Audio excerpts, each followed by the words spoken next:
Robertu nemīlīja, mani bērni. Šī ir kārtējā ziņa kopš 2020. gada decembra, kad jūs esat aizvesti nezināmā virzienā, faktiski nolaupīti. Man par jums nav ziņu visus šos gadus, atskaitot par selektīvām jūsu dzīves epizodēm,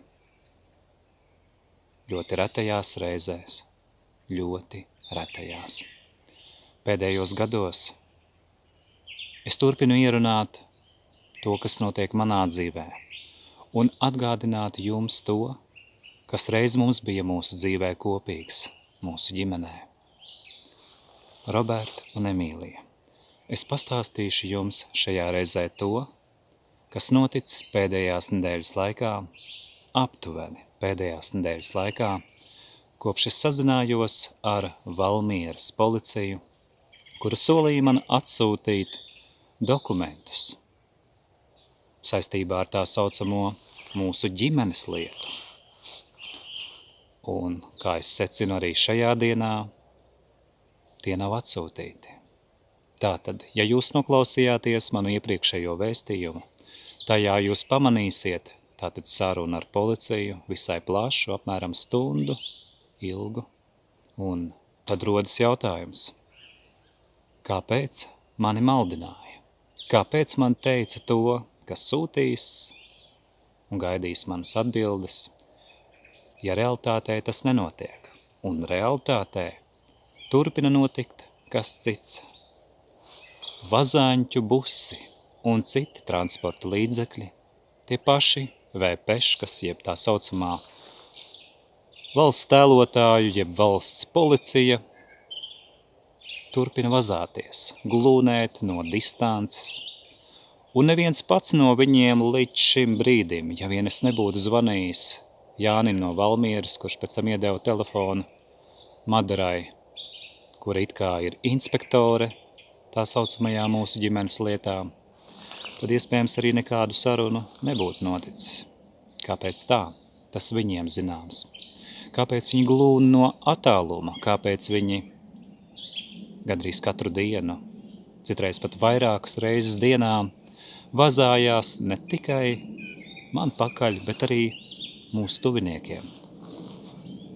Tas arī viņiem zināms, kāpēc viņi izšķērdē nolaupītos cilvēku resursus, ko viņi sauc par valsts nodokļiem.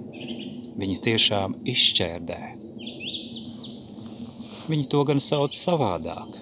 Viņi uzskata, ka viņi pilda tiesas rīkojumu vai citu iestāžu institūciju rīkojumu. Taču, mani bērni, es jums pateikšu to, ko jau esmu varbūt citiem vārdiem teicis vairāk kārt. Kas tad tas ir tāds par rīkojumu un pavēli, ko viņi pilda ne tikai pret mani, bet arī pret mums, arī pret jums, mani bērni? Ja tā pavēle, tā saucamā pavēle, ir saistīta ar noziedzīgu darbību un pirmkārt ar to, ka apmeloja mani un apmeloja pat arī jūs, tad kādu pavēli viņi pilda? To pašu noziedzīgo. Es jūsu tētis neesmu pildījis noziedzīgas pavēles savas dzīves laikā pret cilvēkiem un arī nepildu un nepildīšu. Arī pret sevi nē. Viņi to zina, un tāpēc turpina glūnēt un vazāties. Es pajautāšu jums, mani bērni, kā jūs domājat? Ja cilvēku apmelo, ja cilvēku vai cilvēkus apmelo, tad kuru būtu jātiesā un jāsoda? Apmeloto cilvēku vai arī tos, kas meloja un safabricēja lietu? Gan jūs, mani bērni, gan es, gan jebkurš saprātīgs cilvēks saprot, ka jātiesā un jāsoda ir tādi, kas kaitēja, meloja un turpina to darīt. Un tad tā saucamā policija līdzbalso šiem te kaitniekiem, paši kļūdam par tādiem, un ne viņi vien.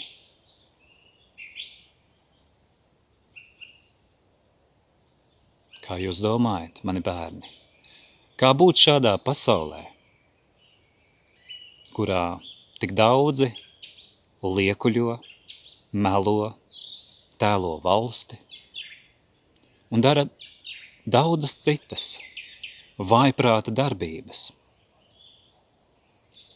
Viņi ārēji, kā piemēram jaunajā derībā Jēzus sacīja par tā laika atsevišķiem cilvēkiem, viņi ir kā tie rakstu mācītāji un farizēji, kas ārēji izskatās glīti, bet iekšā ir pilns ar miroņu kauliem, šiem liekuļiem, šiem glaimotājiem, šiem meļiem, kas tēlo valsti, un piedalās dažādos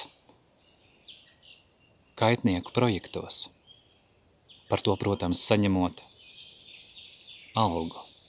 Arī Jūda saņēma savu algu, 30 sudraba grašu veidā, nododams savu draugu. Un šādas te nodevības veids arī mūsdienās, tūkstošiem, pat vēl vairāk, tādu, kas ārēji izskatās pēc cilvēkiem,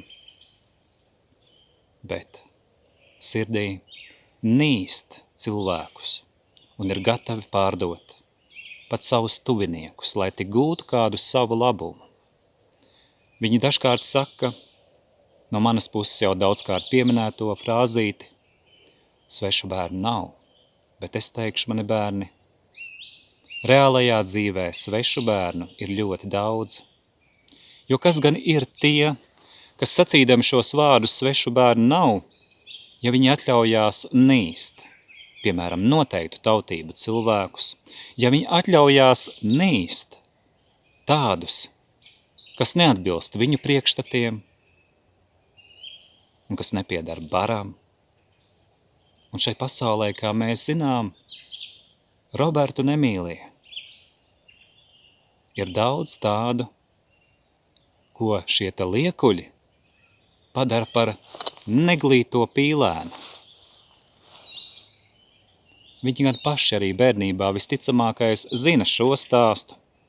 Tāpat arī daudzus citus, kurā izgaismojas realitāte, ka vairākumam nes kāpēc, tomēr nav taisnība. Un ja runājam par taisnību, tad taisnība nav katram sava. Taisnība ir viena. Viena taisnība visiem. Ja ir citādi, tad taisnību nav iespējams realizēt. Un mēs dzīvojam tādā pasaulē, kur uz papīra ir viena taisnība, bet dzīves īstenībā ir citādi. Tāpēc cilvēkiem, kas apzinās, kas ir taisnīgums, nākas to aizstāvēt ar visiem saviem spēkiem un būtību. To daru arī es, jūsu tētis, Mareks Markus. Es apzinos to, kas ir gods un sirdsapziņa pār jebkuru varu, pār jebkuru režīmu, un apzinos to, ka viena taisnība visiem ir patiešām viena taisnība visiem, un es to sargāju, sargāšu. Arī tādēļ, ka mīlu jūs, mani bērni, un es gribu, lai arī jūs sargātu savu sirdsapziņu, cik tas ir jūsu spēkos. Es turpinu jūs meklēt. Arī 2026. gada aprīlī. Un meklējot jūs, es ceru, ka arī jūs atradīsiet kādu veidu un iespējas nākotnē, lai ar mani sazinātos. Es atgādinu, ka man nav ziņu par jums un nav zināms, kur jūs esat. Es atgādināšu to, ka pat manai māsai Ilonai un ne viņai vien ir liekta saziņa ar jums, mani bērni, pat manai māsai. Ne es, ne viņa nav neko jums tādu darījuši, lai mums to liektu. Jūs to zināt, mani bērni. Bet to dara šīs Latvānijas režīma, jeb kaitēkļu režīma varas, melodamas, ka to dara it kā jūsu labā. Kā tas var būt jūsu labā, Ja jūs, mani bērni, es to pieminēšu atkal un atkal, es atceros to ļoti labi. Jūs prasījāties mājās pie manis, kad tolaik Covid afēras laikā jūs nelaida, bet mani dažādi maitas centās apvārdot un atturēt no tā, ka ja vēl jāsakārto dokumenti, tad gan jūs brauksiet mājās, un lai pagaidu vēl tur vienus Ziemassvētkus, un tad citus vai svētkus vai citas dienas. Un es kā muļķītis, tolaik vēl būdams visai naivs cilvēks gaidīju. Bija sāpīgi to piedzīvot, šo ņirgāšanos, un tā ir turpinājusies līdz pat šai dienai.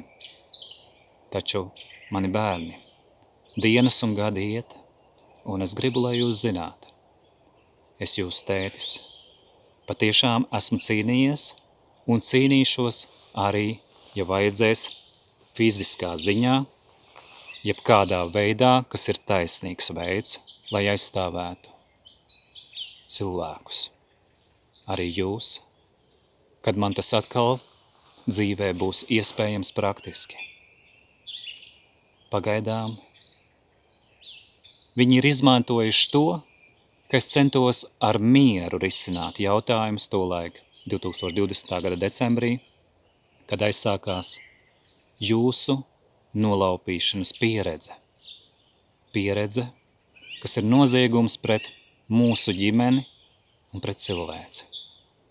Tas, uz ko daudzi tagad piever jau ilgus gadus acis, izvēlas neredzēt, nedzirdēt, ir arī tiesas spriedums viņiem, šiem liekuļiem, šiem garām gājējiem, kas paši sev raksta spriedumu. Jo tur, kur netaisnības priekšā klanās, to piesedz vai par to klusē, tur ļaunums aug augumā. Un, diemžēl, dzīve to pierāda un ir pierādījusi jau daudzkārt. Tur, kur tiek noklusēts ļaunums, un netiek prasīta atbildība, tur tas ne tikai vairojās, bet sasniedz arī tos, kas līdz tam ir pievēruši acis uz to. Es jūs, tētis, neesmu to novēlējis itin nevienam cilvēkam. Es esmu par to gadiem brīdinājis. Taču, kā tas dzīvē bieži notiek, dzirdīgas ausis, redzīgas acis un jūtīgu sirdi, reti kad šai pasaulē sanāk piedzīvot. Taču es apzinos to un jūtu, ka jūs sajūtat, jūs redzat un dzirdat. Tādēļ, ka mīlat, un arī es mīlu, tādēļ jūtu patiesību un to pieņemu, lai kāda tā ir un būtu. Uz saziņu jau citā reizē. Es mīlu jūs. Jūsu tētis Mareks.